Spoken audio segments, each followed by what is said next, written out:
You've just rolled up to In the Mind of Reelz, where the whiskey's strong, the opinions are stronger, and there's no filter in sight. I'm talking no holds barred, people. I am Reelz, Marine, biker, musician, and unapologetic patriot.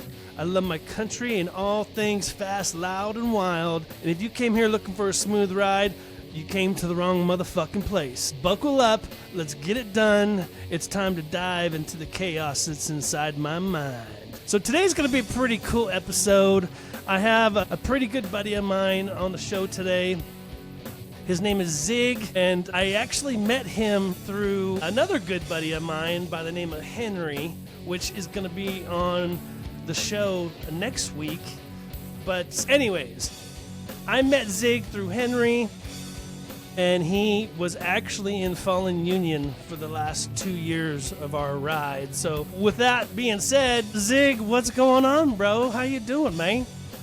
What's going on, my brother? Doing fantastic. Damn good to see you, bro. I was pretty stoked when you said you were available to do the show with me today. So thanks for being on. It's good to be back on a show again after being for 6 years and then just not doing nothing. But yeah, I'm ready to. Oh well, actually, we're gonna get into that in a little bit because Zig actually had his own podcast going on for several years, but that was a couple years ago. He actually had me on as a guest a few times, and I always had a good time. Yeah, I met Zig, and he ended up being the drummer for Fallen Union for a couple years. So I got to ask you, bro, because we've talked since Fallen Union kind of disbanded and did our own. We went out and did our own things. Do you have a memorable experience? Like, do you have like a funny story or something like that we can chat about before we get into the guts of it all? Yeah, actually, when we played the Orange County Fair, it's like July or fucking August, whatever it was. It was hot as fuck, bro. Yeah, it was hot as fuck. And then that rainstorm kind of came through, so it turned into like Georgia goddamn humidity, and I was sweating balls after I, my kid. We're getting ready to go on stage, and as we're walking on the stage, I took Henry's shirt. Because I was just drenched in sweat, but I forgot my bandana. I took his shirt, and I'm just like, I'm drying myself. He's like, what the fuck are you doing? And I'm like, fucking sweating, bro. I can't fucking see. I'm sweating my eyeball, bro. That was actually a fun show, man. That was a lot of fun. What's funny about that show, because part of us being able to play the Orange County Fair was you couldn't curse. You couldn't curse in any of the songs, bro. And what? Our first song, we go into Superficial, and I drop the F-bomb. And you see the guy on the side of the stage, he's like, yeah, dude. So like in between songs, he's like, you do that one more time, I'm gonna have to cut your set. I'm like, sorry, bro, it's rock and roll, man. What do you do? He had a point. There were kids there, It's just weird though. It's like you're thinking, it's rock. Like I said, it's rock and roll. I don't know unless you're Bill Cosby, someone's going to drop an F-bomb or S-bomb or whatever bomb they want to drop, It's just, that's what happens. You just kind of got to go, ooh, okay, try not to do that again. Don't be like, I'm going to cut your fucking set off. It's like, suck balls, At the end of the day, it's rock and roll, bro. That's right. How I see it. But, what you been up to these days? I don't get to see you or talk to you as much anymore, so it's been a while. So what are you currently doing right now? Well, I pretty much the same shit, It's just I have my shop, which I love. It's nice getting up in the morning, looking forward to what you want to do, for a living. Still doing the motorcycle training, trying to make, our family motorcycle riders, which you are obviously a motorcycle rider. Just getting, keeping our family safe, give them knowledge when it comes to riding. Then I'm getting ready to do my annual trip coming up. I'm going to ride to Monterey. Then I'm going to ride over to Reno and then down and then back. Nice. I'm going to go through the up coast and then cross the desert and then down the desert and then, through the Sierras and, come back, home. But just riding, I'm not really playing. A couple people hit me up to like, hey, what are you doing like drum wise? It's like, then I would like check out their music, and I'm like, nah, it's kind of not me. You know what I mean? It's like, when Yeah. I joined Fallen Union, there was like no doubt that it was like, okay, yes, Yeah. definitely in this, Well, so I think part of that too was you were already friends with all of us. yeah, When you joined Fallen Union, it's not like we were new and we didn't know each other. So when you did join the band, it was like smooth transition. It yeah. was, Well, I but I mean, know what you mean, man. Henry's always had this thing. It's throughout the years because I've been in 4 bands with Henry, and it was funny because I was doing a show and we were just like talking about, and Henry came up into the subject, whatever it was, and I'm like going, yeah, I'm just waiting for him to have me join Fallen Union. It was just like really funny, and then then like 3 or 4 months later is when the whole, hey, you know what? Actually, no. I was at your work when I was getting the trailer, like going, hey, we're looking for a drummer. What are you doing? And I'm like, I'm not doing nothing. Would you like me to do? So Yeah. because Henry mentioned it, and he's like, oh yeah, and I'm like, okay, great. So it was, yeah, and that was like a given. But I'm like, right now, just musically, I'm just like, eh, not thrilled with some of the hits I've been getting. It's just not Yeah. me. I mean, I like to change up a little bit. Fallen Union was a little bit different than the heavier stuff I was playing before, but it fit, and it actually Yeah. changed me as a drummer, especially with Jules. The bass was just very unique. That And uh, Jules is the man, dude. Honestly, the guy is so fucking talented, dude. As a matter of fact, I'm gonna have him come on the show too here in a couple weeks. Let's let's backtrack a little bit because you mentioned your shop, and for the viewers, he is a business owner. He owns a very reputable company in San Bernardino called Avenger Cycleworks. As he mentioned, he is a mechanic and fixes bikes and all that stuff. And I actually was using him for a couple of years to fix the Harley until I found a location that was just like right around the corner from me, and it just kind of made sense. But yeah, man, you've been doing that shit now for a long time. Avenger Cycleworks. How long you been there, man? 18 years as of this past February. Dang. Dang. Now, you do mostly crotch rockets. I've noticed that. In the time that I know you, I mean, you work on all bikes. Obviously, you worked on my bike. It's a Harley Road Glide, but you work on crotch rockets. It's kind of your specialty because that's kind of your passion. So Zig rides too, but he's a crotch rocket guy, and he likes to do track days. Yeah, so tell me, tell the viewers what's up. Yeah, I've been in the industry. That's what I've done my entire life. I started working on bikes in 1983 as an apprentice, and then started pretty much like this is what I want to do for a living. But I have to know what have to know what everybody's job is. The master mechanic, the parts guy, the sales guy, Yeah. the management guy, and that's how I did it. And then once I started knowing that I wanted to open up my own shop, I started working out of my garage and started from the ground up and created, my company, and it's been booming. It's a 5-star shop. Yeah, It totally is too. Yeah, actually, I remember a story, and this is years ago, bro. Cause, dude, to be a 5-star shop, you gotta like be on the fucking game as far as reviews are concerned, bro. So the fact that you have such a high rating says a lot. But I remember a story you once told me, bro, where you had this one customer, dude. He was just an absolute douche, bro. And nothing you did made him happy. And he gave you a fucking bad review, right? You told me about this bad review, and it literally dropped your 5-star rating, man, for like a couple months. So yeah, you prided yourself on that shit, dude. That just says you've been doing right for a very long time. yeah, it's because I love what I do. Like I said, before, I when I get up in the morning, I don't have to think of an excuse of why I don't want to go into work today. Like, Yeah. it's like, I look forward to going to the shop, and my customers have been my customers. A lot of them been for many, many years since I opened. Yeah. I've been through 3 generations. I've had people who, when I first opened my shop, had kids, and then I started working on their kids grew up motorcycles, and not only am I working on their bikes, but I also put them through training, Yeah. students in the motorcycle training. But sport bikes, I'd like, because I like to ride fast. I even at 58 years old, I still like to go on the track. I'll be at Chuckwall in 3 weeks with my girlfriend, and I just love getting the knee on the ground, twisting the shit out of the throttle, and just you got to live.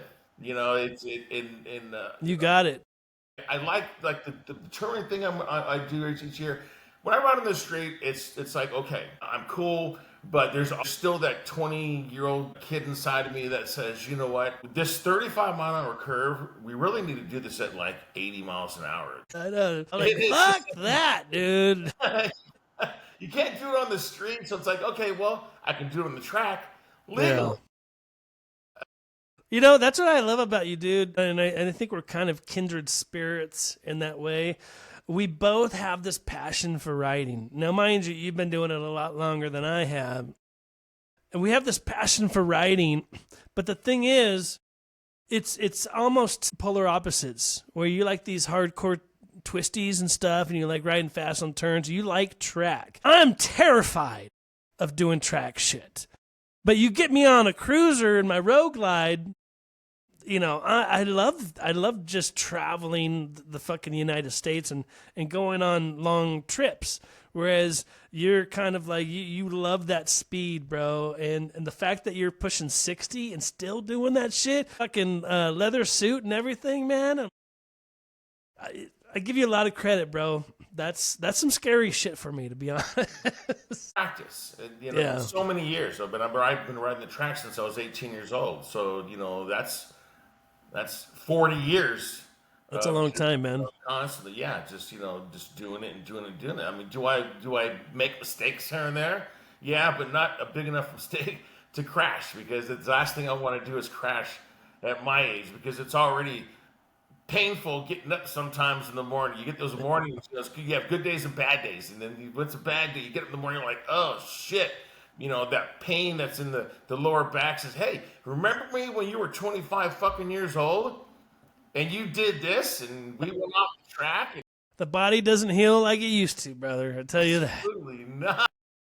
Hey, you don't know this, man, but I always know when you go to track days because you blast it, right, on your social sites. Hey, I'm going to Chuckwalla this week or whatever. Anytime you go to track days, I'm always monitoring your posts because, like, I get worried, I hope, Zig doesn't go down this trip or something like that. I know it's kind of weird, but, it's a dangerous hobby, if you will. And, so I'm always keeping tabs on you when you go out there. So I'm glad you come back safe. Yeah, and I appreciate that. When we have a good track day, when nobody, crashes, it's awesome, because then we can all pack up or pat each other on the back. Hey, yeah, what a great day this was.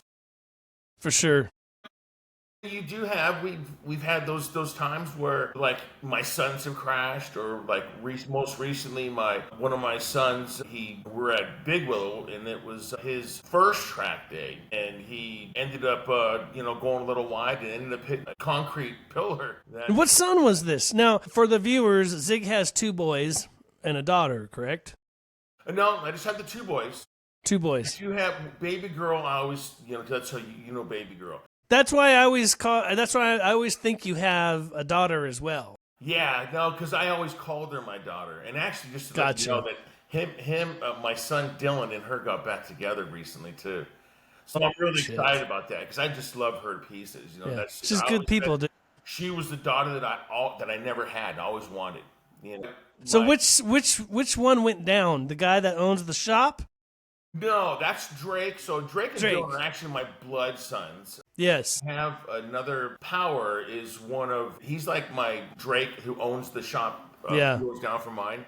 Which I think is fucking amazing, dude. The fact your boy has a shop right next to you is outstanding.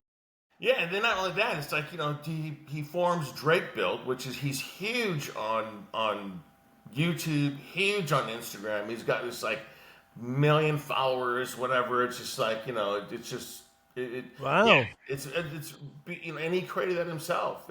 You done good though, bro. You done good.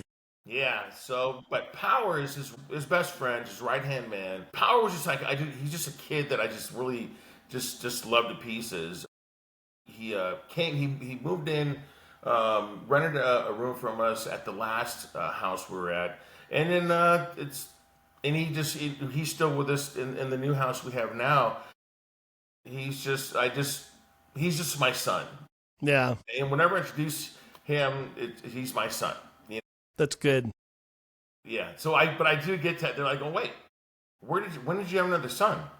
I'm like going, but there was one thing he did for my birthday, and he sent me a text and he says, hey, happy birthday. I'm really grateful that you become a father figure to me. And see, that's awesome, dude. The fact he appreciates it. You know what I mean? It hits you in the fucking heart. Yeah. But you do have that, and I hate to use the whole word alpha male, beta stuff, but you do have that leadership alpha male quality in you that a lot of youngsters could look up to, and I respect that a lot.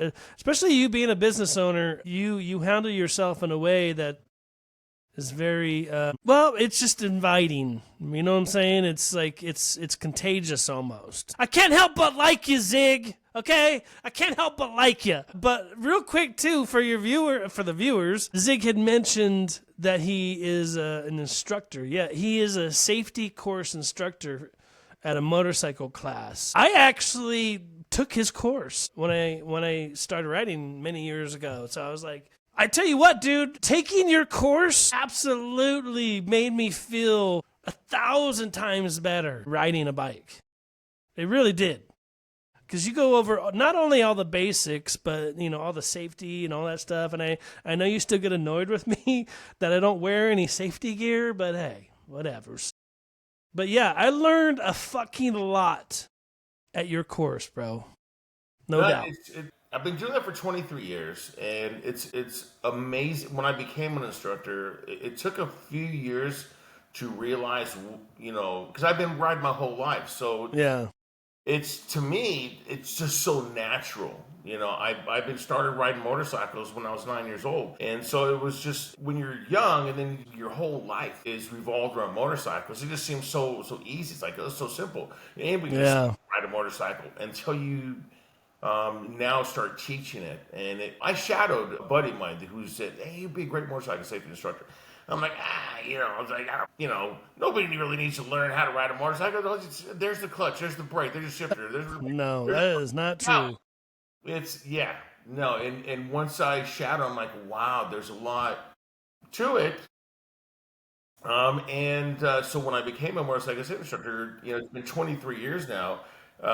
It's just, the difference you make in the motorcycle community, and then when you are like, if I'm out, I might be at a gas station. It's because after this many years, I've been in Northern California and was getting gas. I was on a road trip. I just went and met my buddy, and I got to a gas station, and there was some other riders in a group that was, they had their bags on, so they were on a little road trip. And the guy yells across, he goes, hey, Coach Zig. I'm looking, and he comes running over, he's like, hey, I took your course like 10 years ago. Wow, you used to look the same. I go, well, you don't. When he took the course, he was young. He was like, I don't know, 19, 20 years old. Now 10 years goes by, he's 30 years old. It's like, wow. He's like a fucking man now, dude. Yeah, but he's like, he goes, I will never forget you. He goes, I thank you for everything. That's why I'm doing this. Yeah. And then his buddies, his buddies came over, hey, come over to me. And they're like, oh man, it's a great. And then having them say, acknowledge that they took the courses other places, but like going, yeah, it's a good thing you're doing. So yeah, it's a huge reward. But when you mentioning that, yeah, when you took the course, I don't remember if when you were coming out of the stage there and you popped the clutch and did a wheelie. Yeah, I remember. I fucking remember, bro. Good thing it was like a little 250 that I was on, bro. Yeah. Well, not only that, but I'm like very competitive. So like I see the other like people taking the course and then like trying to get ahead of me, and I'm like, oh hell no, dude. So like, thinking I'm racing, and I gotta tell myself, dude, you're in here to fucking learn some shit, bro. Stop it. But you know what's weird? As you know, I went down a couple years ago on a turn, and I tell you what, man. To this day, I get nervous going on turns now because I can't. I mean, I can get over it. Obviously, I'm still riding, right? If you can't get over a crash, then, you're pretty much done. But, anyways, where I'm going with this is, to this day, bro, when I go on a turn, I always slow down. It's like habit now because before I was fearless before. Now I'm a little reserved. So I cut corners a little slower these days because I just want to make sure I don't go down again. So, but yeah. I always picture you on that because you always used to hammer me on safety gear, wearing the vest and safety, pads and shit like on the gear. And that's just not me, bro, It's definitely not for everybody, but at least if you're not going to, at least you riding more cautious is that much better. But at least you still have like leather or that you're wearing. It's not like you're wearing like a hoodie, flip flops and flip flops. Dude, I see people wearing flip flops on bikes. I'm like, idiot, fucking idiot. I'm crazy. When I see that, I'm like going, how in the fuck are you shifting, bro? That shit hurts, bro. That hurt. Fucking shit hurts, dude.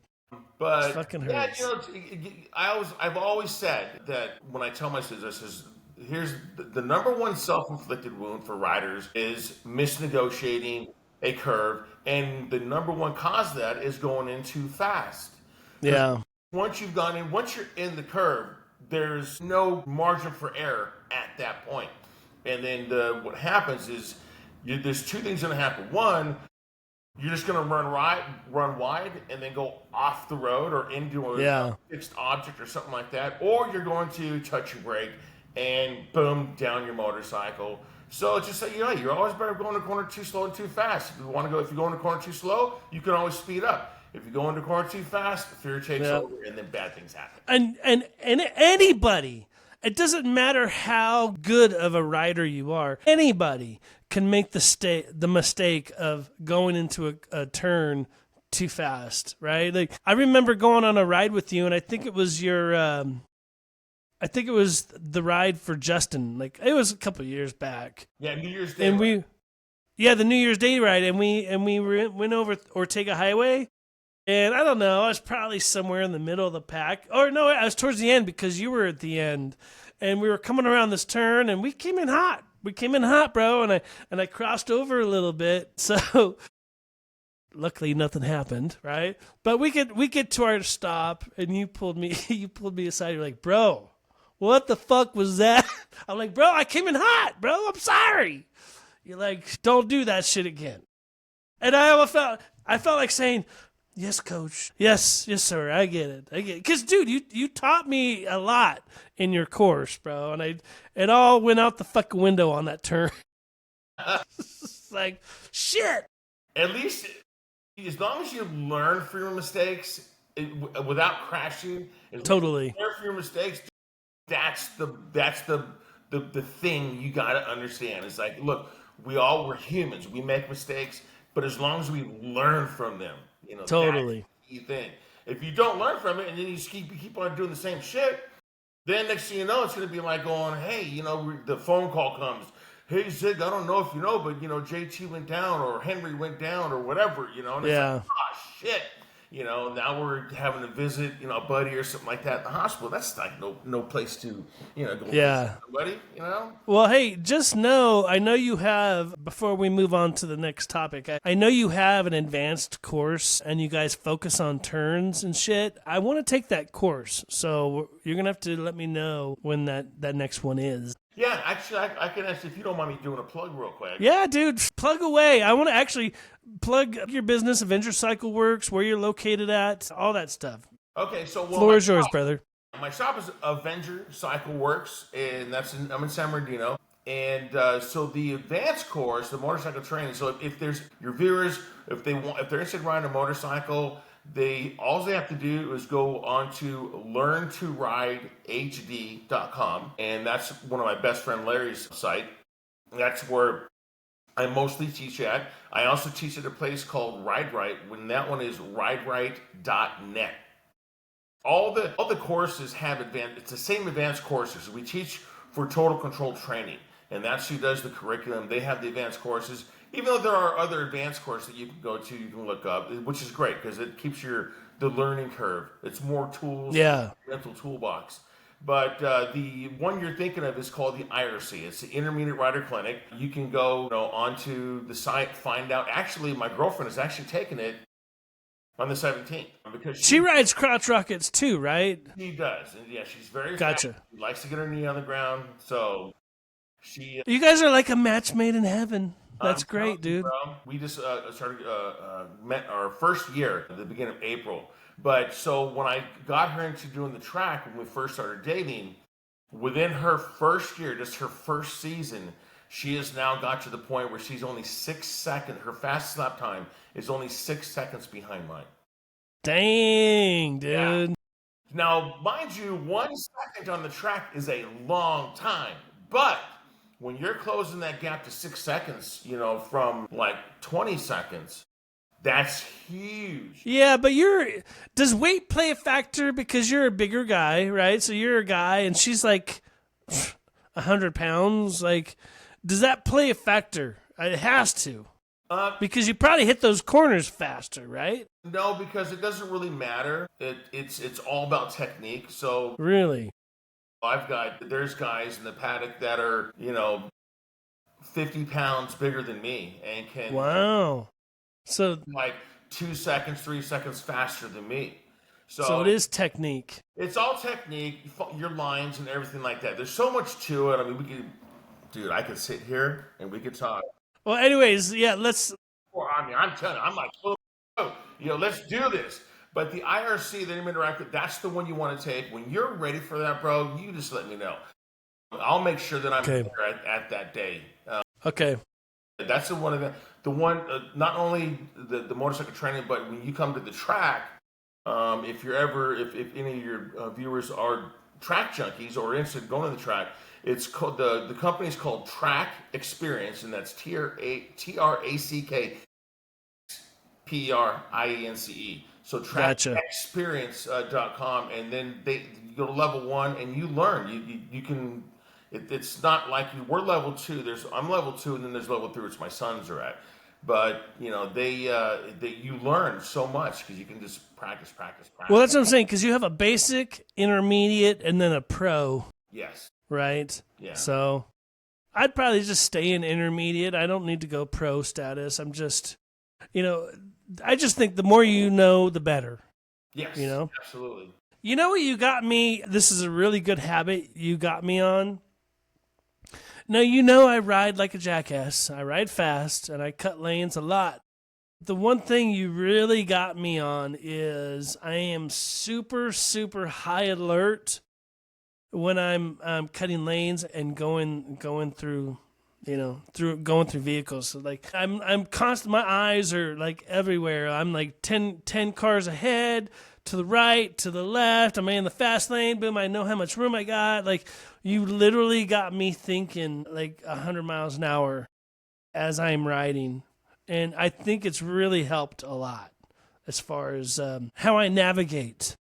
you know? Yeah, and that's one of the things that a lot of riders don't understand is that like what you said is exactly the way you survive on the road because everyone else. I always tell my students, I'm like, oh, look, trust me, 99.9 of the people that get in their car to go to work, wherever they're going, to church or whatever, the first thing they do not think of is, oh, I'm going to look out for a motorcycle rider today. No, They They don't. just don't. And so the thing is that you have to be the one like going, okay, well, these guys aren't looking out for me. Let me look out for them. Yeah. And yeah, so much ahead, to the right, to the left, behind. Keep that, when we talk about your visual when you're riding, it's like you have to look and notice things. You have to aggressively and purposefully. So you have to scan aggressively everything around you, what's going on, and you have to have a purpose of what you're looking for, what you're acknowledging. Totally. That's what you're doing. That's why you are still riding. I mean, I'm even looking for like people on cell phones. Like I can see people on cell phones, like 3 cars ahead, whatever. A fucking danger to me at all times, So, yeah, man, I really, really appreciate what I learned from you guys. It was good shit, dude. It was very helpful. Yeah, I'll be back. I don't care how long I've been riding. I'm going to learn some shit at your intermediate class, no doubt. Well, it's good because if you take it with Larry does it on his road glide also. Really? Advanced okay. course, yeah, so I met him, didn't I? He was on the. Yeah, he was on the he class that I. But he also was at the show we did in at the Orange County Fair. Okay, I remember. Yeah, I remember. But he's the same bike like yours, and he drags knee on that thing. That's fucking awesome. Yeah.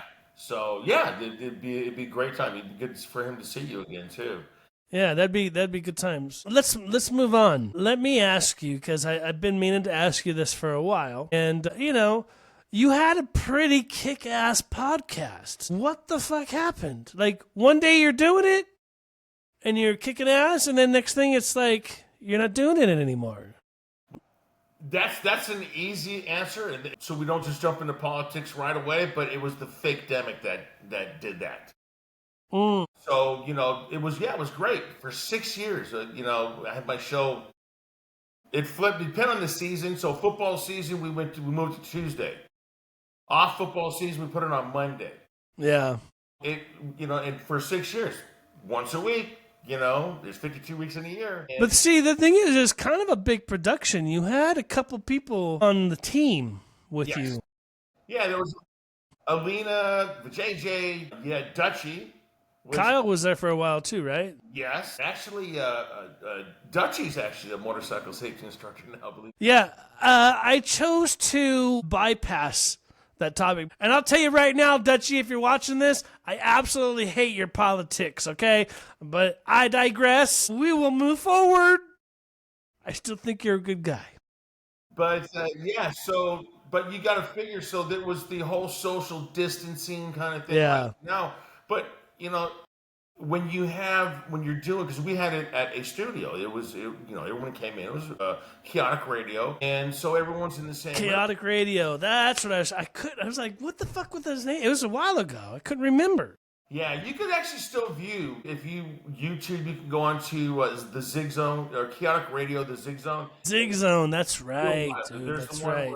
Because I had, before I joined Fallen Union, you guys were on there. And then also I had you before I joined on it without the other guys. So, yeah. Well, you know what I liked about it is, too, because you're a drummer, so you'd have, like, a drum clinic. Yes. And then you had, like, a singer clinic. Not, clinic in the words of, like, teaching something, but you would have all singers on there. And I really loved that, dude. I thought that was a fantastic episode. Yeah, it was a lot of fun, because the thing is, this way, it's awesome having bands in, because the show was basically motorcycles and music. Yep. And to break it down to have like just guitar players, just drummers, just singers, and the thing is, we supported the local band scene. So there's so many awesome bands that are out there. And me and Vijay, we would just go out to every weekend. We'd be out just, hey, let's go to this place. Let's check out some bands. And it's just amazing the gold you can find when it comes to music, For sure, man. But it was such a great show. But back to the whole, it was like being inside of a room. So now people are like, oh, okay, well, because they said, okay, well, each show wanted to have their own mics. So they didn't have because it was funny because because we had so many different people, so many musicians, stuff like that. They were like going, yeah, well, we don't want to use the same mics that the Zig Zone uses because they have too many people on their show. Oh, God. Oh, God, dude. Make that shit up. Do you have some sanitizer? We need some sanitizer. Fucking.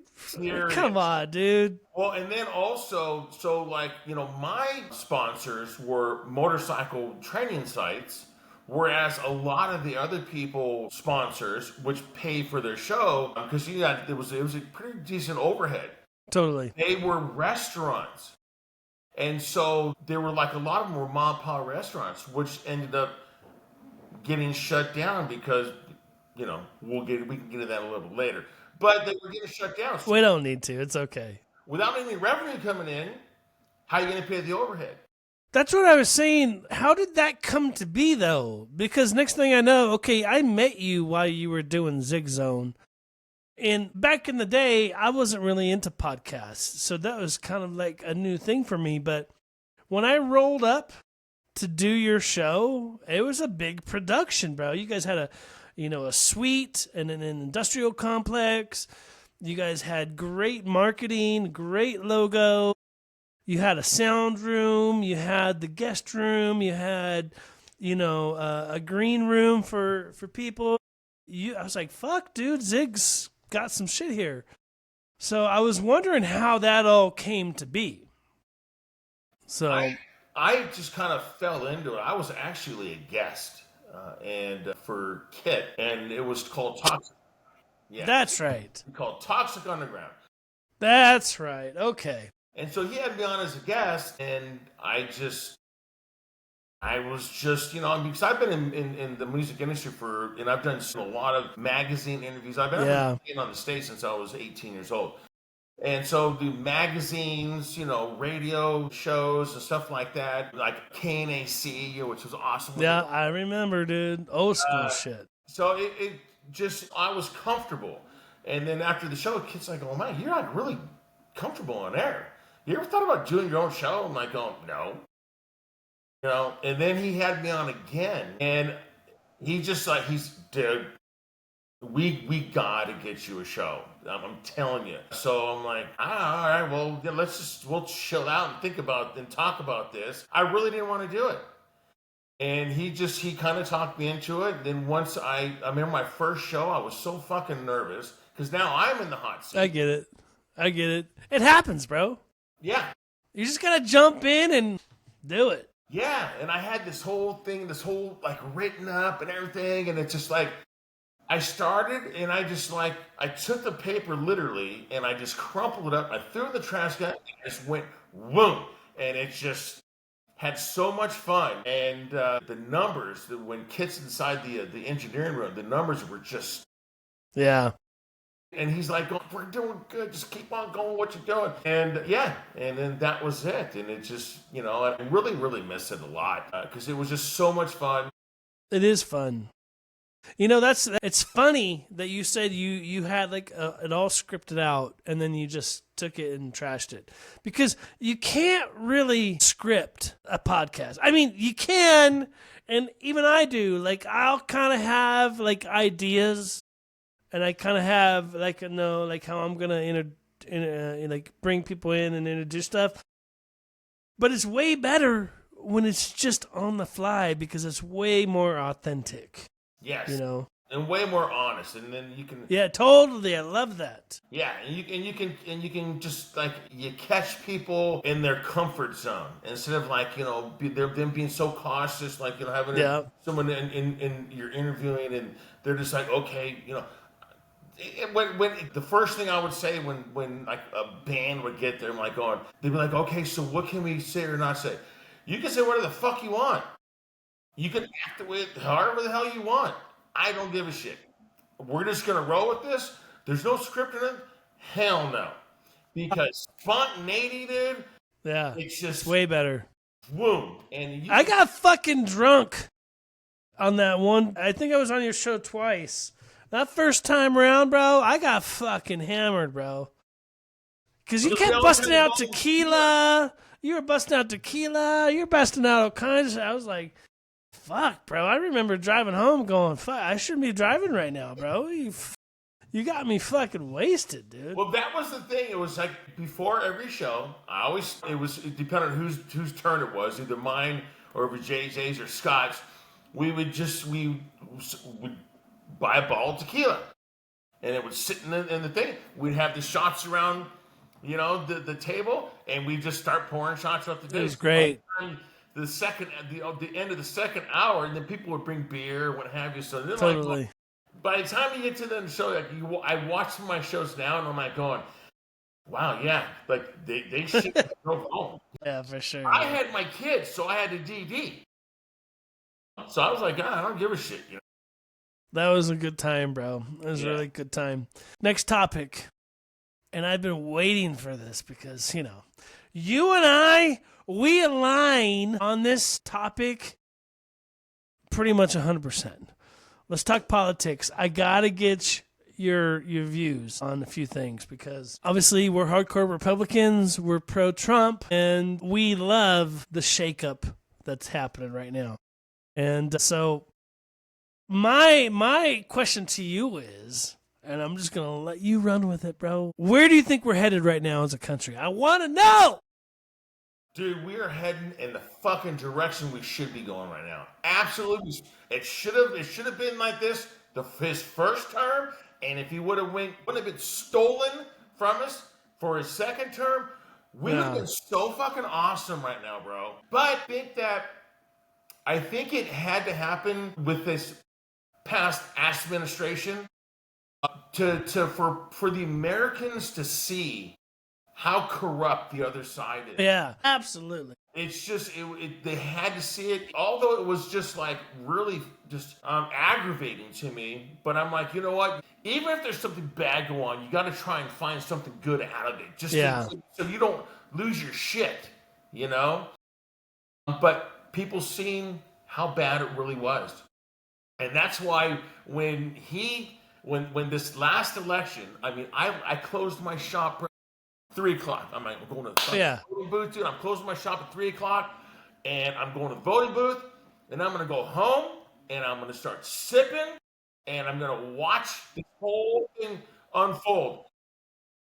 By the time I got home, dude, the entire full East Coast was red. That is a beautiful sight, bro. Holy shit. And then a couple glasses later, now the Mid-East, all red. Then the Midwest, all red. Then the West Coast, mostly red except fucking California. Well, hold on. I gotta say, there was a good 2 hours. I was a little nervous because I knew that they hadn't called California, Oregon, or Washington. And I was like, okay, Kamala's gonna fucking get those, right? I was a little nervous for like 2 hours because... And then Pennsylvania hadn't been called yet either. So I was like, ooh, this could go both ways.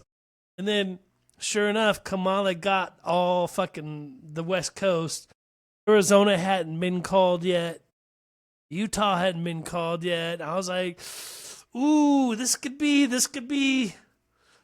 little scary. But he ended up wrapping up all the swing states. I was like, done deal. Oh, yeah. The man, the myth, the legend. It's fucking done. Just fucking walked all over her, bro. It was great. I got so fucked up that night, bro. I finished up. My son's got home, and I already had a good buzz going on. And they're like, oh, yeah, because they were watching at their buddy's house down the street. Yeah, totally. Everybody was watching this shit, bro. Yeah. Everybody. And so they got home, man, and I'm already sipping, dude. And we just started, having a couple of glasses with my sons. Well, they only had one glass each. I wasn't done yet. Yeah, totally. So I did. I was working on my second bottle, man, because at that time I'm just like, now it's like, yes, we clinched it. We have victory. Dude. And I had appointments at my shop the next day, bro. And I just I was like, nah, I'm not even at my shop there. So I just started texting my customers, hey, we won. I'm not going to be at the shop tomorrow. I'll schedule you. Dude, those customers awesome. that I had were also Trump supporters, like going, good. Like a couple of them like, That's good. awesome, I'm dude. fucked up right now too. Same way, bro. I literally was boozing all day because I was so focused on this shit. I was watching everything obsessively because we needed him to come in. You know what's weird? Zig? I look back and I'm glad Trump didn't win that second term because, dude, the Democrats owned every fucking thing. They would have fucked him. They would have fucked him the whole time, dude. More investigations, more impeachments, more bullshit. I think this had to happen the way it did. So he was the 45, boom, Biden comes in 46, right? And it opened people's eyes. They saw, oh my God, this guy is not only corrupt, but he's an absolute moron and he can't handle shit. And then boom, Trump comes back in and is just fucking cleaning house, bro. I absolutely love it. And, Well, see, the thing is, it's fucking great. They were able to steal the election again, which they tried. There's proof. Well, they tried. I'm not going to try and go into that kind of detail, but they did try. They did. But we literally could not have sustained ourselves for another 4 years. Literally. Could you imagine the Hulse Waltz presidency, bro? Could you imagine what we'd be doing right now? Oh my! Well, you and I wouldn't be sitting here right now. We'd probably fucking, going like, well, where am I going to get my next fucking meal? I'd be out of business. You'd be out of a job. You know what I mean? Dude. So crazy. They, like you said, it was a good thing that we did do that this last administration, that they tanked our economy so fucking bad that now Trump, within his first 100 days, has already he's got fucking companies coming from all over the globe, already investing. He's already got something like, I don't know, I think it was like $2.5 trillion of investments coming back in. Yeah. Crazy. Our auto industry, Detroit, is going to be fucking back to booming. Because we were down to... That's still going to take a couple of years, though, bro. It ain't going to happen overnight.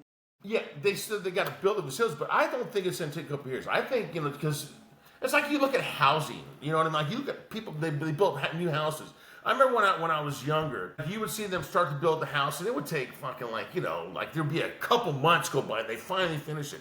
Now it's like, a few weeks go by, and the goddamn house is up.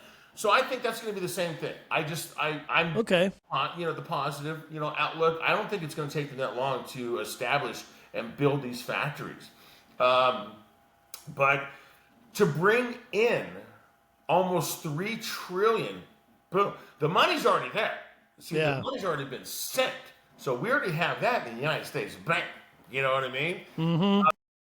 Then now they just have to they have to build the factories and then the workers. So they predict that by the end of this fiscal year, that there will be, because they've already got I was watching the White House news. I watch it every fucking day, dude. Oh, of course. You have to, bro. Every day. I love Caroline. Caroline is the shit, bro. That's my girl right there. She straight punks motherfuckers. I love it, dog. I love it. And she's so fucking bright. You know what I mean? She's right to the point, dude. Not like that fucking last fucking broad. They'd be like going, you know? Yeah. Well, no, she focused more on the fact that she's the first black lesbian press secretary. Dude, no one gives a fuck about someone's sexual identity. Thank you. What we care about is, are you guys fixing the fucking problem? Are you guys taking care of business? You know, that's what I want to know. I don't give a fuck if you like to lick pussy, bro. I don't give a fuck. I want to know you're taking care of business, dude. Right. That's what I want to know. Right. So they, they're going to, they said, I think just in the first 350,000 jobs have already, people have, gotten off of unemployment or whatever. 350,000 in just 100 days. It's been great. Figure what the number's going to be, once these factories and stuff like that open up, because we're going to do coal. We're going to drill, baby, drill. Natural gas, we got totally. We are we can be so reliant. We don't need oil coming from here and there and this, and natural gas coming from here and there. We don't need any of that shit. It's all here. Yeah. Under our fucking feet. That's why I didn't understand why Biden was sourcing out our energy. I was like, dude, why the fuck would you do it? It's like common sense. You want to be self-contained and you want to be able to do shit yourself and not rely on motherfuckers, dude. I don't understand why that was a big fucking ordeal. So let me ask you this. Him and those other motherfuckers are lining their pockets. Oh yeah, well that's becoming blatantly obvious now, which is why I'm glad Biden did become 46th president, because it's come to light. People are opening their fucking eyes now and seeing, holy shit, like all this fraud. Right. It's fucking great. Let me ask you this. Well, before I go there, did you see Schumer coming out and saying that Trump had the worst polling in 100 days out of any president? I'm like, bullshit!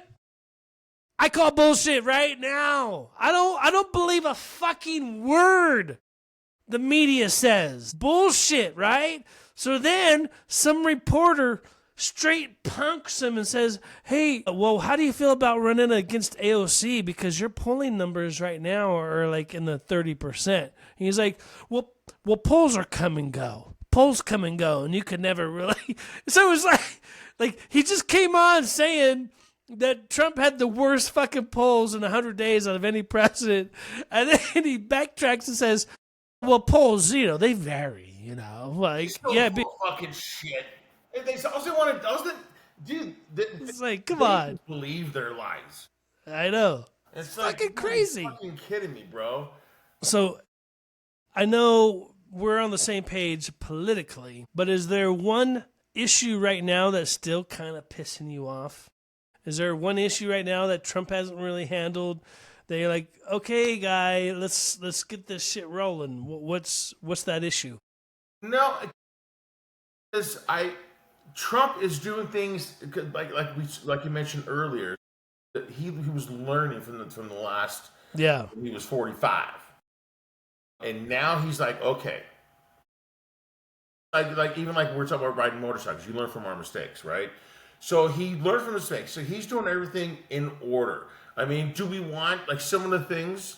Do we want to handle like sooner, than later? I think he's doing everything in the order it should be done in. And the first two things was securing our fucking borders and bringing revenue back into the United States. Yeah. To make us a surplus, not a fucking deficit. So those are the two main things that he needed to take care of. I think he's on the right. He's going to take care of things. So I can't really say no that there's something. I'm sorry. The one more thing he did is get those fucking bastards out of the girls' bathrooms and out of the. Fuck that bullshit. You know what I mean? It's like that is just so 3 things that he's done. And it's amazing that fucking bitch in Maine is just still like going, we're not going to comply. Well, you're not going to get a government funding. And yeah, they want to fight on it.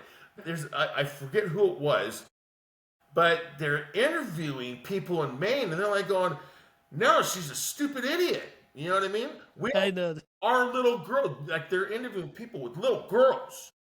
You know, whether it be like little or teenage or whatever. They show little girls. Period.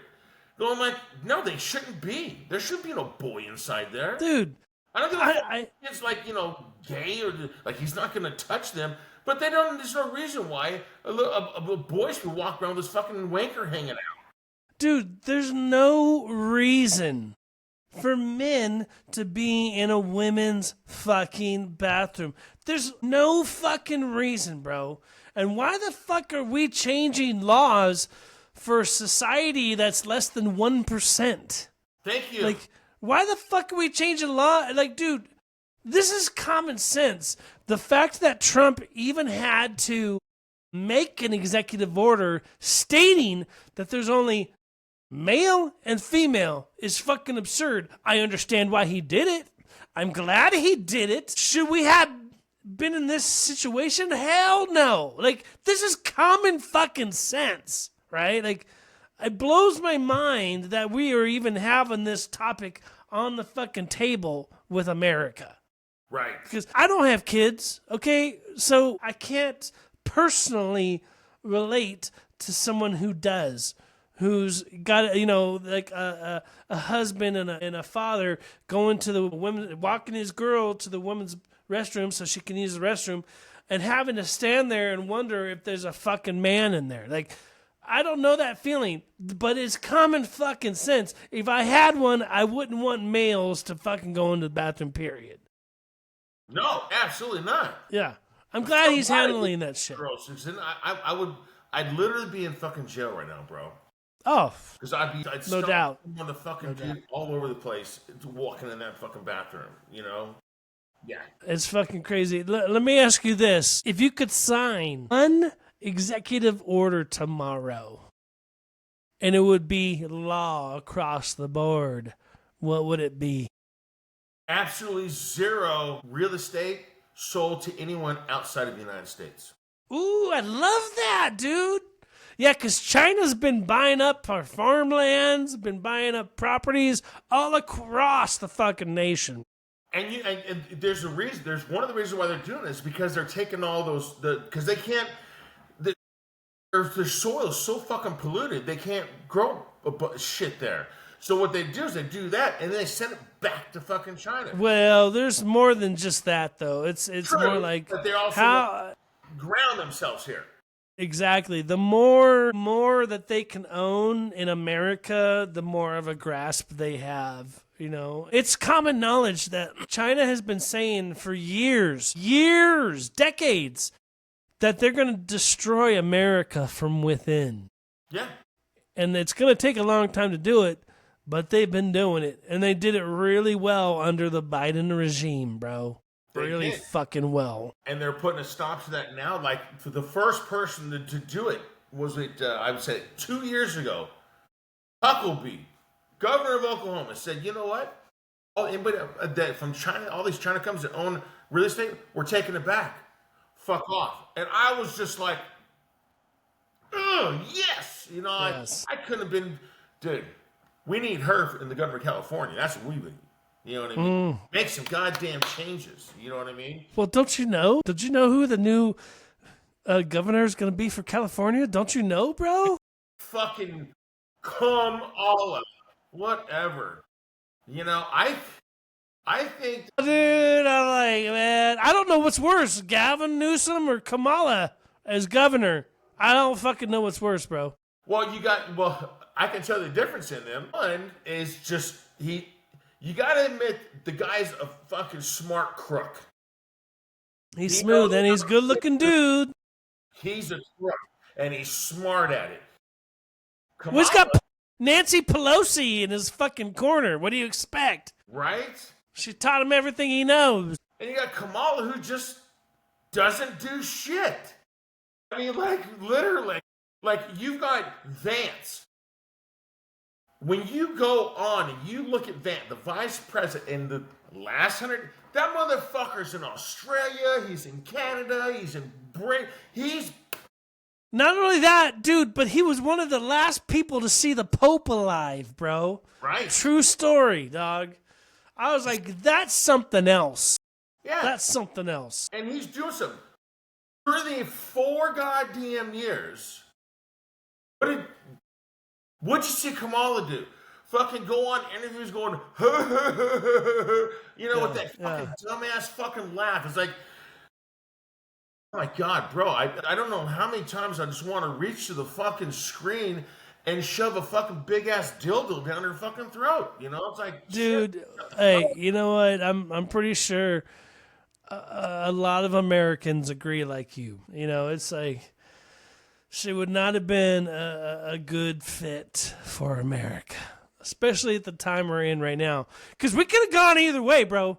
Right now, we're in a time where America can turn itself around fairly quickly and save itself. Had we had another regime like Biden, I don't know, bro. I don't fucking know. I said we would both be fucking wondering where our next dollar's going to come from. Here, because so much has been done in the first 100 days, you know, and think Doge also. Thank you, fucking Elon, especially.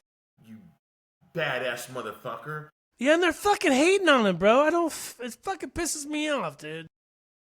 So and then they're trying to push so much hate towards him. It's God, you know, like for instance, this is one of the catchers. Is back to the border. I was watching a show that's, you know, it's a rightist show. The interviewer was showing clips of Michelle Obama on this fucking show, and she's like going, oh my God, you know, it's this the closing the border and all this, you know, deportation is, you know, against people of color, and it's so racist, and I lose sleep at night. Yeah, she had that victim mentality, like being oppressed and shit. Then what the guy does is he fucking shows a fucking thing of Obama when he was president saying exactly what fucking Trump is saying right now.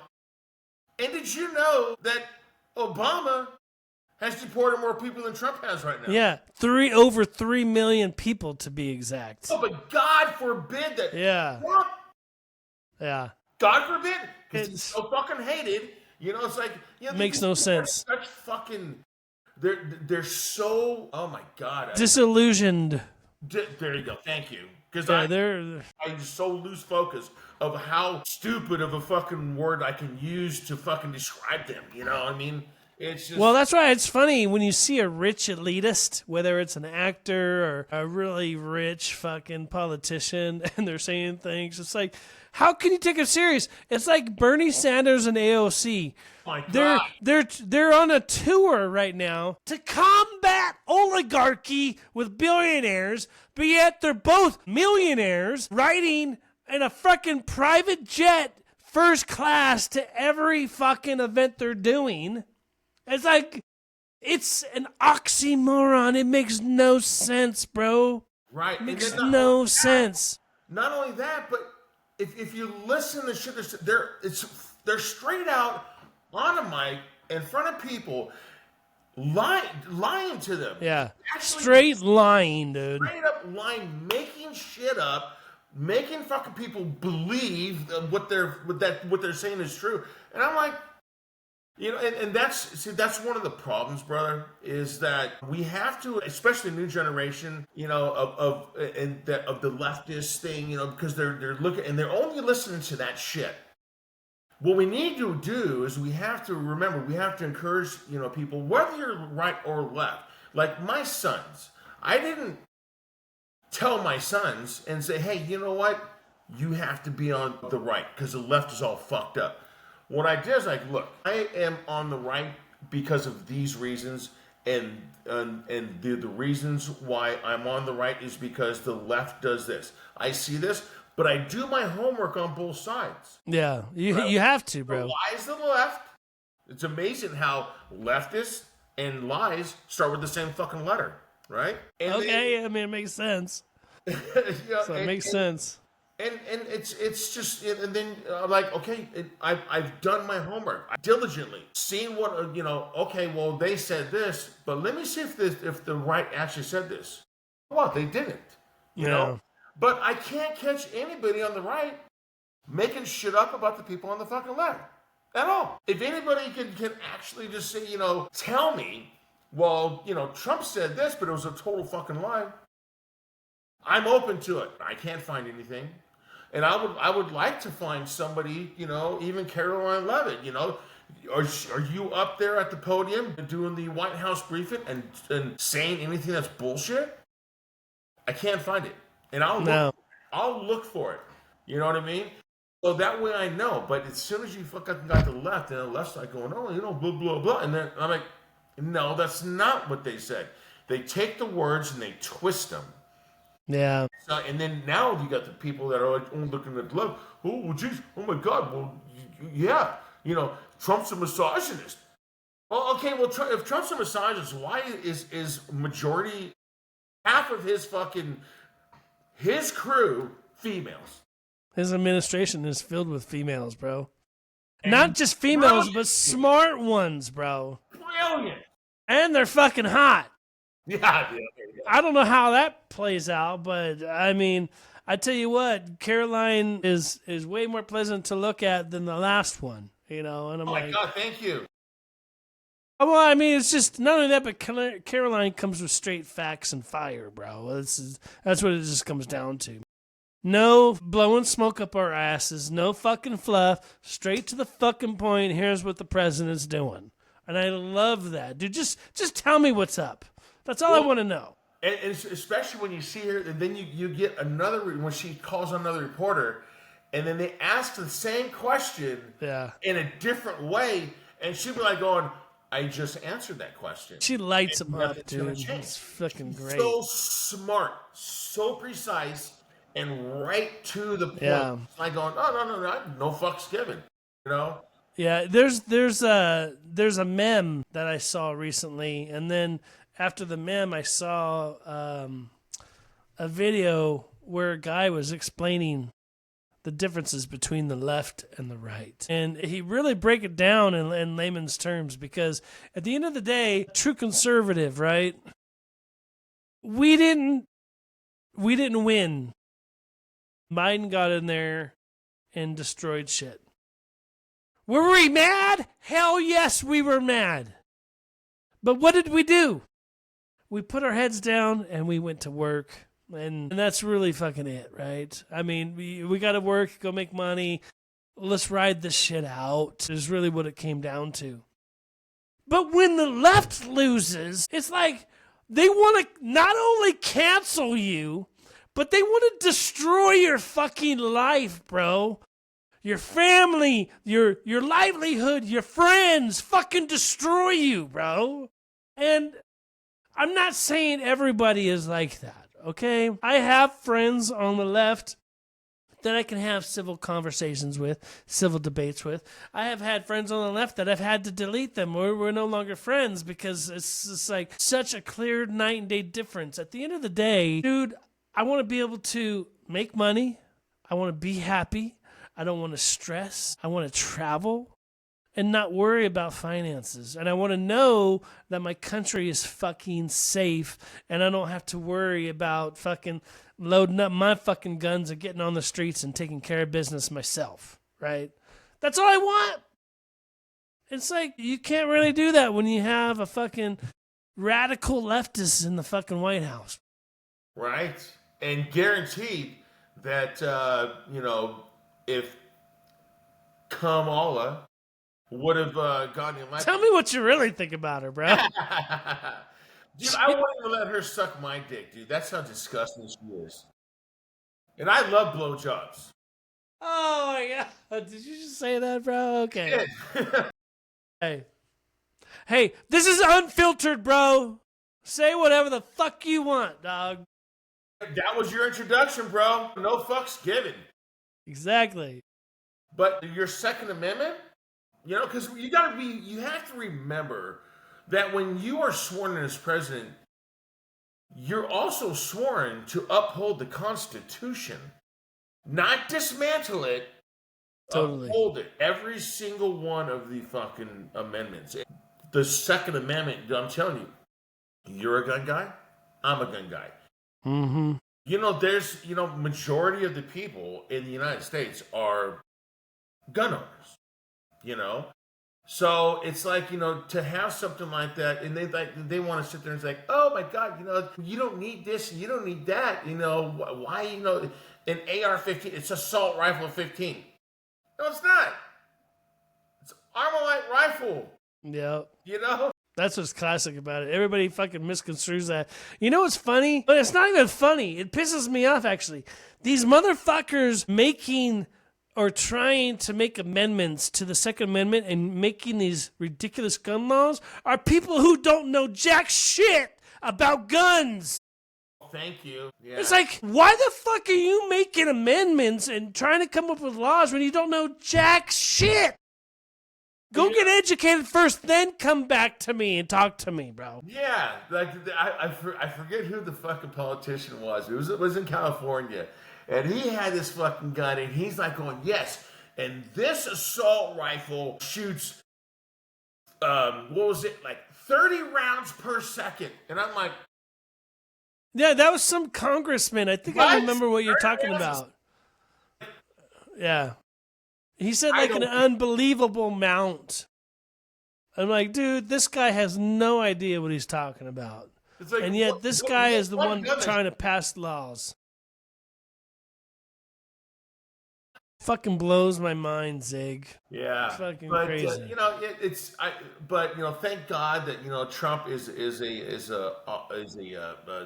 huge supporter of the Second Amendment. Yeah, for sure. But,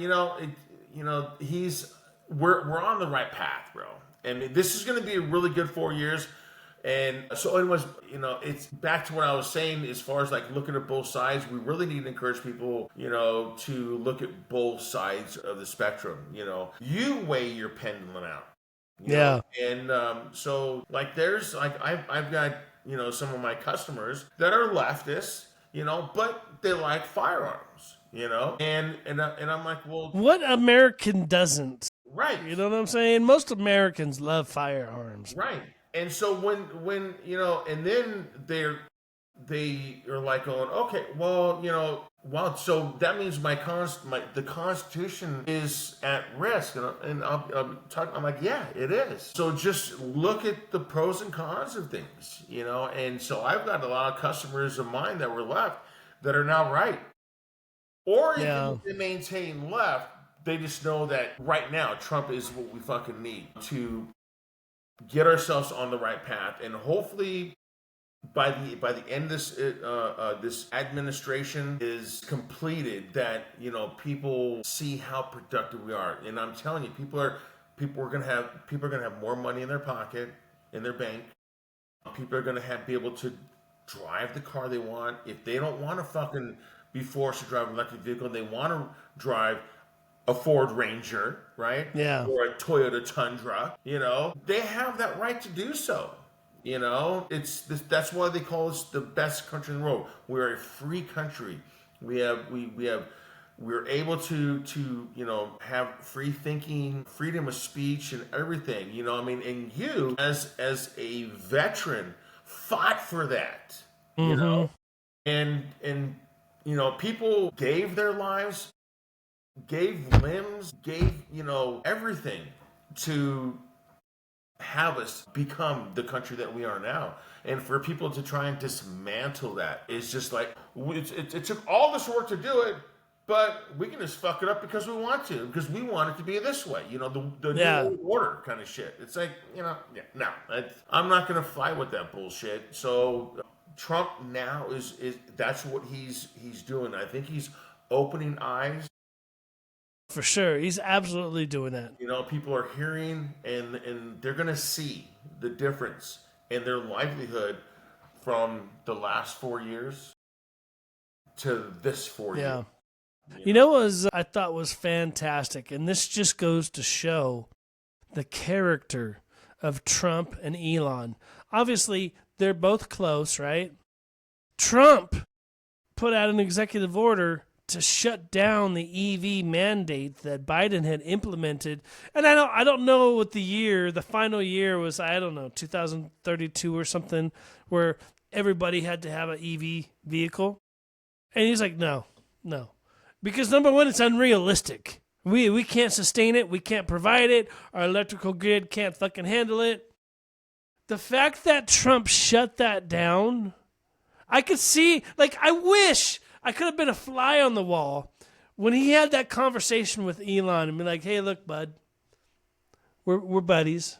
I love you to death, but I'm shutting down an EV mandate because it's not sustainable. I could see Elon going, I get it. You know, like, that just goes to show, like, he's not trying to fucking, like, kiss people's asses. Yeah. He's like, look, Elon, this shit is unrealistic. We can't do it. And Elon was probably like, I totally understand. It's not going to affect me. Let's fucking go ahead. Do what you do, Mr. President.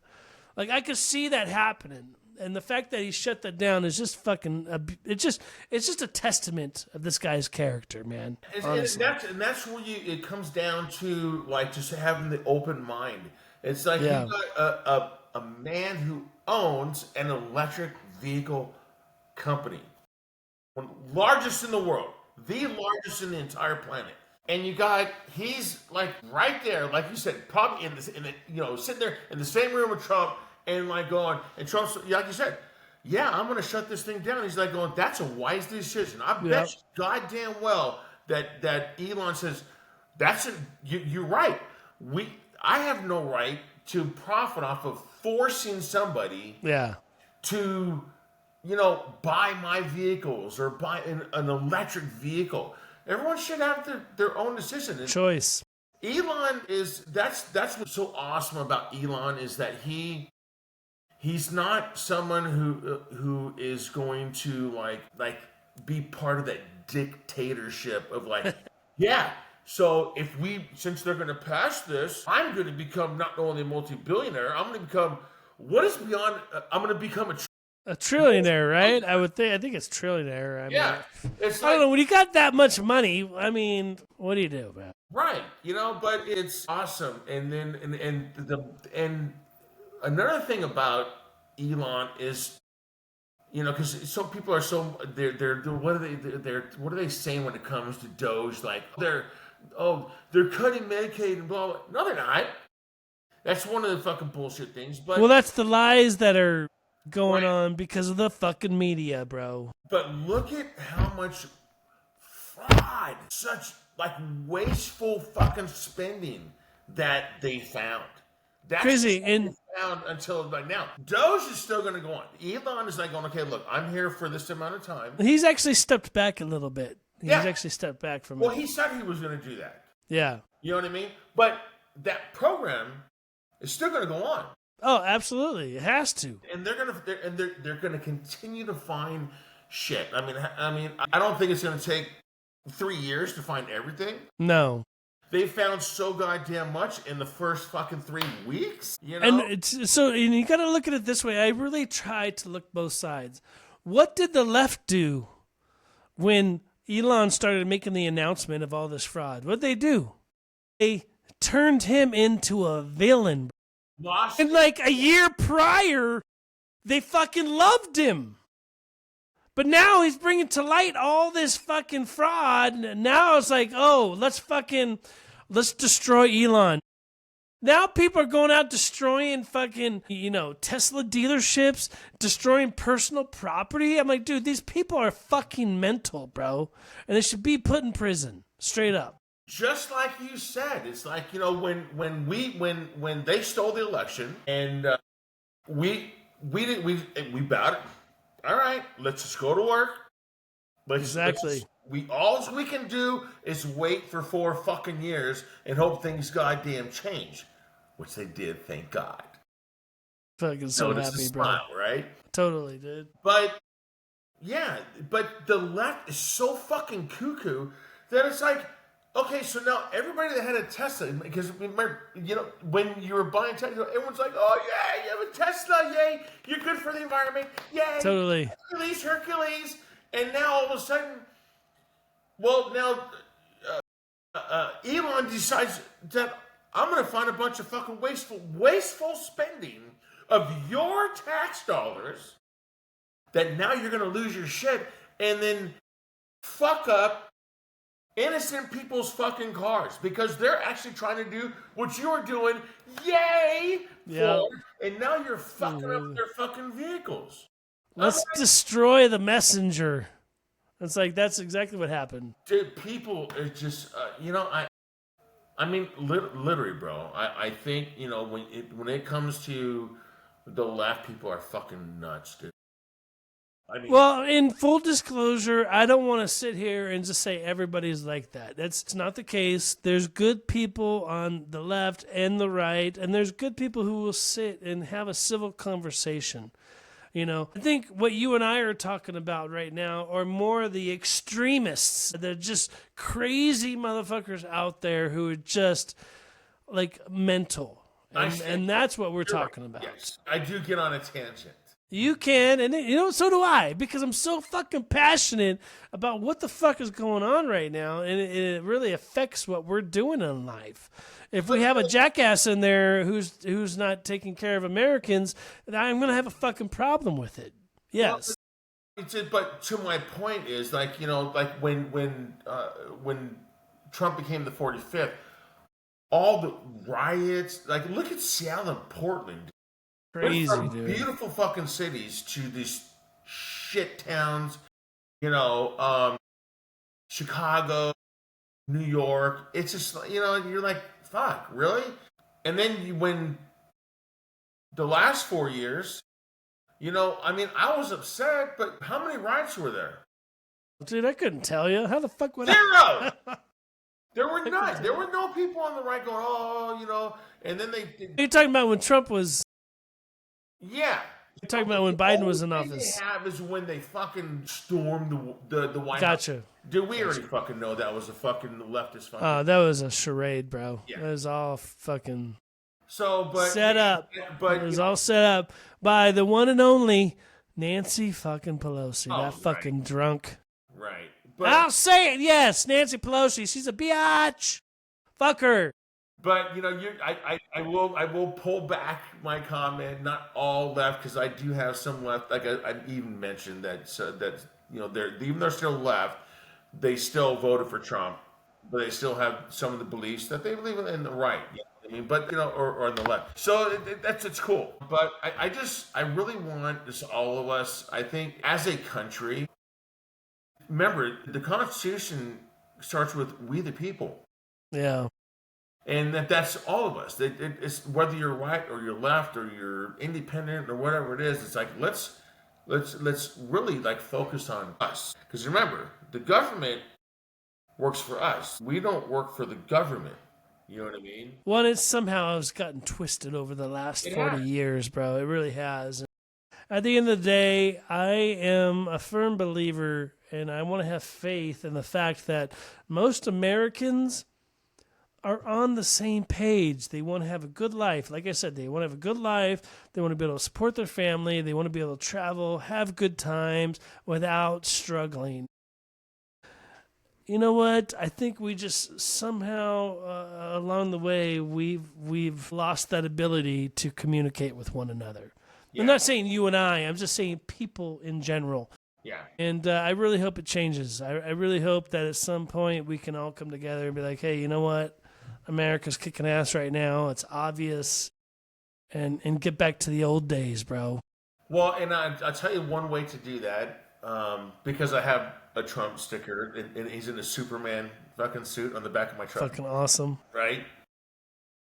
There's been a few times where, like, people are like, how do you, that confront me, and in a parking lot, like some random person coming up and like, oh my God, blah, blah, blah. Do you really think he's Superman? Whatever, And I'm like, well, and I'll give them my opinion, and then they blah, blah, blah. And but the thing is that it's called killing with kindness.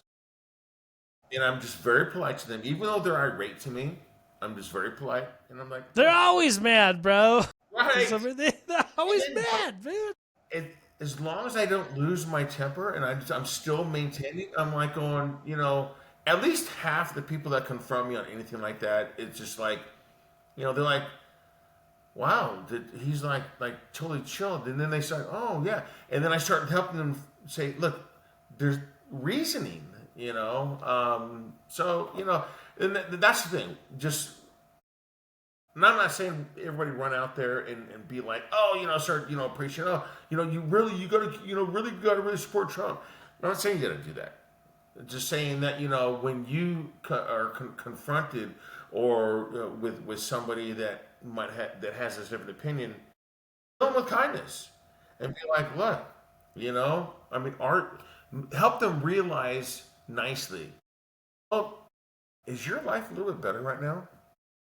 You know what, Zig? I see what you're saying, but these days, I don't have time for that, bro. I'd rather I would just talk normal to them like this, and I would talk to them in a way that would make them feel stupid. I mean, that's just how you do it. Like, I'm done trying to teach people about Trump. Like, you know what? Believe what the fuck you want, but I'm gonna leave you with this.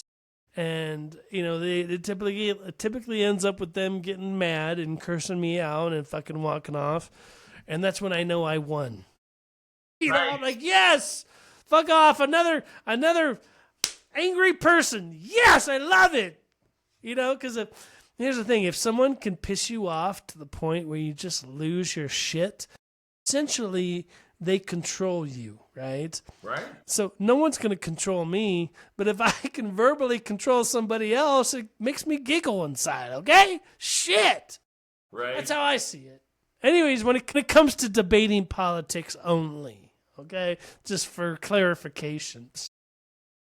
Yeah. Anyways, Zig, man, thanks for being on the show today, man. I've had a fucking great time with you, man. It's been a lot of fun. Yeah, it was a blast, bro. We got a lot of shit out there in the open. We did, dude. And I want to give a final shout out to your shop. So drop your plug again, man. I want to hear it.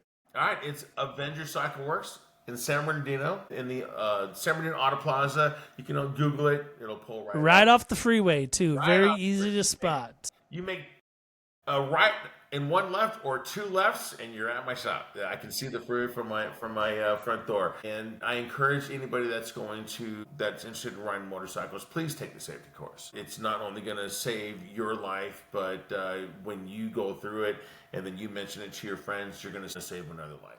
I will attest to that because I learned a whole lot on that course. Like I said, as a biker, you can never not know enough. You can always refresh. You can always be better, a better rider. So, fucking Zig, man, it's crazy where life steers us, bro. It really is, man. It really is. And I'm glad we've stayed friends since Fallen Union disbanded. And, you know, you're a good dude. Love you, bro. Thanks for coming on. Love you too, man. Yeah, it was great being on, man. I'm looking forward to it again. We'll do it again real soon. Hey, you know what? I was going to cheers you, but you know what? Fuck it. Hold on. I got to do a little cheers. I'm going to pour me a little shot right now. There you go. I still got some left in my glass. This orange Jameson is fucking extremely. I got my boxer down here like going, hey, you know, it's time to eat. Just want to let you know. Like drooling all over my leg. Your boxer's the shit, though. Boxers are awesome. I love this guy to pieces, huh? He's my good boy. Good shit, man. Oh, yeah, let me see him. Oh, look at that little fucker, dude. Let me see his face. Oh, look at that fucking guy. I love He's dogs. Beautiful, dude. Dogs yeah, we both do, bro. Well, hey, with that being said, let's do a toast real quick. So here's to loud music, louder bikes, loud ass opinions, the American way, bro. Fucking A. God bless America. Good shit, man. God bless Trump. Hoorah. Zig, thanks, brother. You got it, man. Thank you very much for having me on. I appreciate it. No problem. This is Reelz signing off. Ride safe, live free, and don't take shit from anybody. Peace.